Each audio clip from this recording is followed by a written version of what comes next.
Today, we will be drawing the tiger shark. When tiger sharks are young, they have stripes of dark and light spots on their body, like this one. I can draw from observation. We're going to be looking at a step-by-step drawing of how to do a tiger shark. Use your observation to copy what you see. Are you ready? Let's go. Take a look at steps 1, 2, and 3. Let's begin there. Follow along on your paper and stop the video after each line and see if you can catch up. Notice I'm using a black marker. I do not suggest you start off with a black marker. I'm doing that so it's easier for you to see my drawing. But as soon as you make a mistake, you're going to want to start over on a new piece of paper. So it's much better for you to begin with a pencil.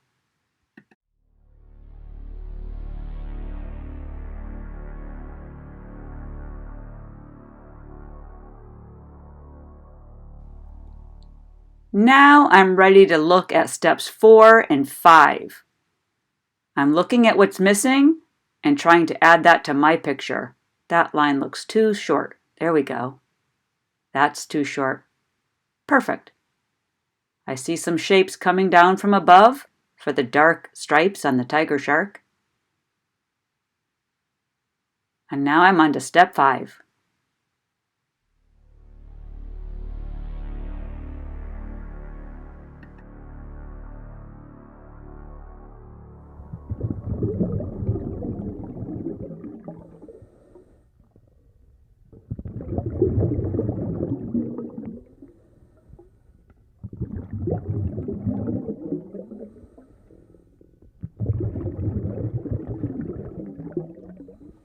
Now let's observe some of the fins and draw them next.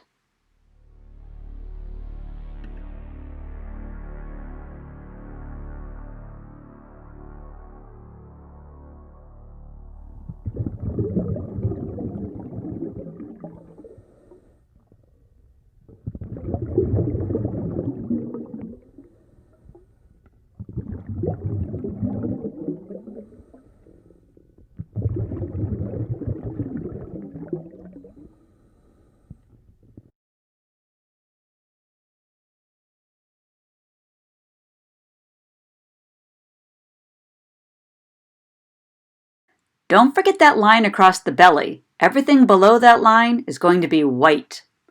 Now notice the tail is super skinny at the top and connects to the belly. Then we need to add a tail fin like this. There we go. Add more shapes and lines.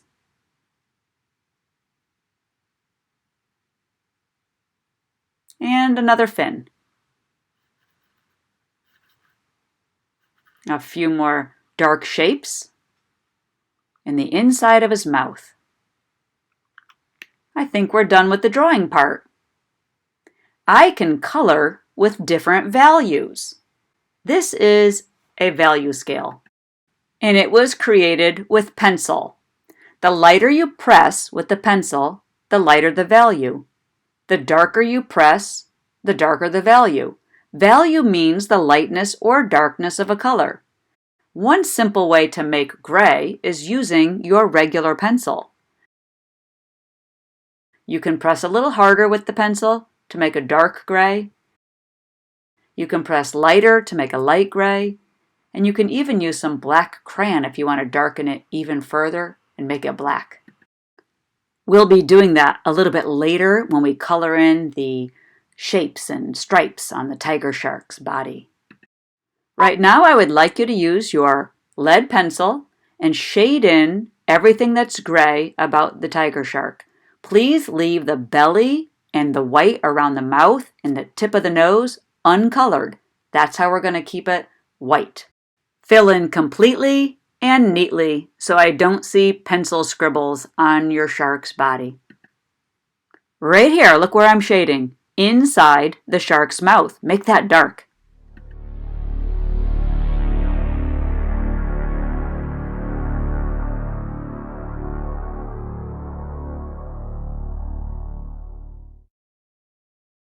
Now we're ready for a darker value, even darker than the gray, so a black or a super dark gray for the stripes on the tiger shark's body. If you don't have a dark enough pencil, you can use a black crayon for this. That's what I'm going to do. When tiger sharks are young, that's when you see these stripes the best. They're very dark on the lighter gray body. As they get older, the stripes fade, and the whole shark looks gray. For this project, be sure that I can see different values. I want to see white in your shark, light gray, dark gray, and black.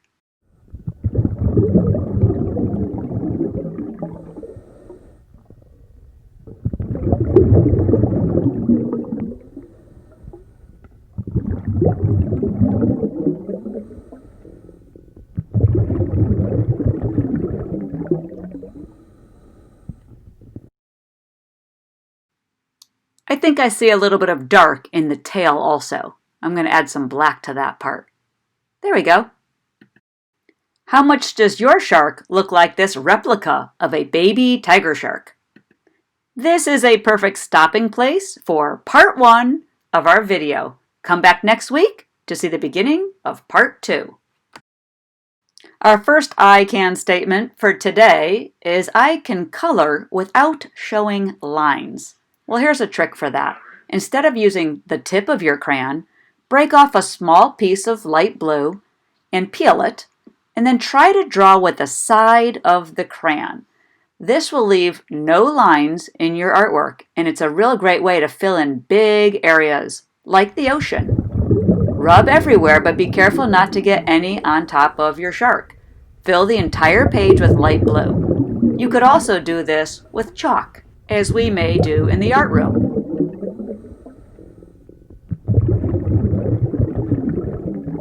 Our next I can statement, I can mix 2 colors. The 2 colors I'd like you to mix are yellow and brown. First, take the brown crayon and draw a bumpy line all the way across the bottom of your page. Everything below that line is going to be the sandy ocean floor. Let's mix brown and yellow together. So first I'm putting brown down, but not too hard, leaving spaces for the yellow to fill in. And then rub yellow on top of brown and let the 2 colors mix together into a golden sandy color. Now it's time we add some plant life, seaweed, coral to the ocean floor. Take a look at some of this video of beautiful coral and plant life and seaweed all along the ocean floor. It's very unique, very different, and nothing like what we see up above water.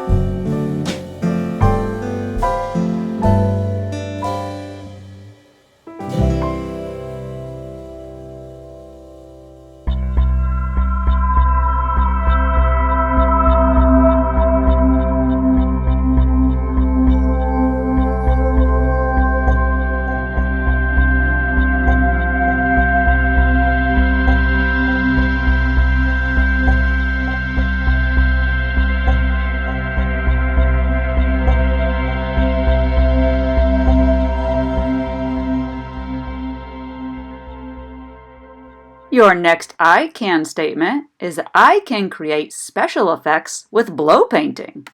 Blow painting may be something you've never heard of before. We're going to be using a straw to blow air through the straw to move the paint. First, we need to start with very liquidy, wet, watery paint. So pick a color of watercolor, add a lot of water to it, and keep putting puddles of that color on your ocean floor. Before it has a chance to dry, grab your straw, put it in your mouth, and start blowing air through the straw. Put the straw very close to the paint, and the air will actually move the paint in unusual directions. You might need some more paint, and try to angle it in all directions. Now, you might want the paint to cover some of the shark like he's swimming behind the plant, or you might want to stop short and not get paint on your drawing. That's up to you.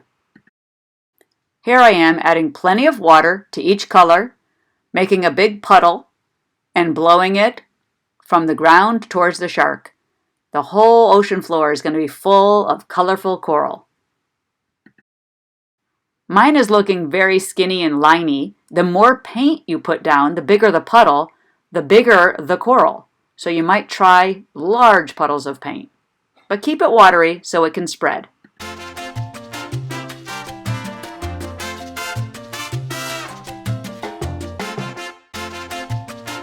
Oops! Did you see what just happened there? My paintbrush fell onto my paper and made some red dots where I didn't want them. So now I'm trying to make my red seaweed, or coral, make its way up to where those dots were. There, I think I fixed the problem. Let's keep going.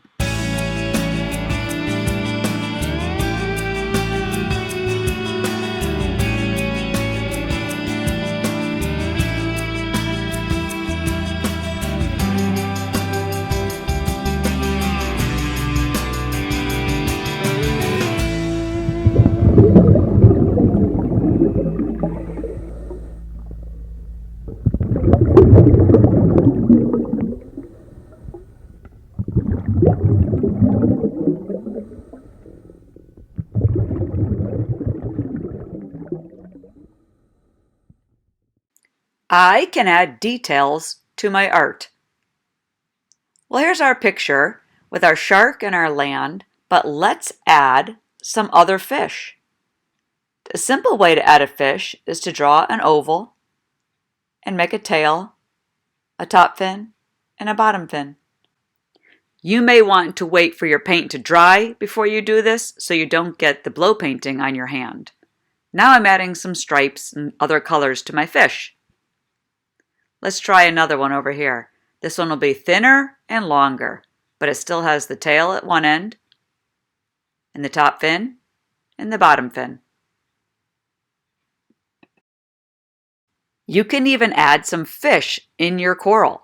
They like to hide in the coral and eat off the coral. I think I'd like to draw an octopus or a squid in my picture.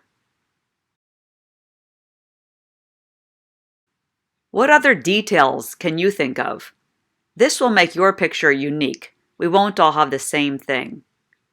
Here I'm going to try to create a stingray that's swimming behind the coral. So I draw the marker between the spaces of the coral. Now I'm going to do a blowfish. First I'll make the body, and then I'll make all the little spikes that stick out with the black marker. I think I'll make a second one of those, right above it.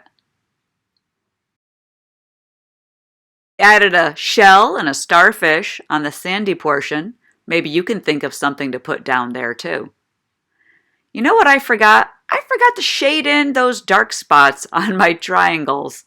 Can you believe that? This whole time I didn't even notice that. So I'm going to go back now with my black crayon and darken in those spots on the head. Oh, I can't believe it. Well, that's it. That's the end of our shark drawing, and I can't wait for you to submit yours to me so I can see how you did.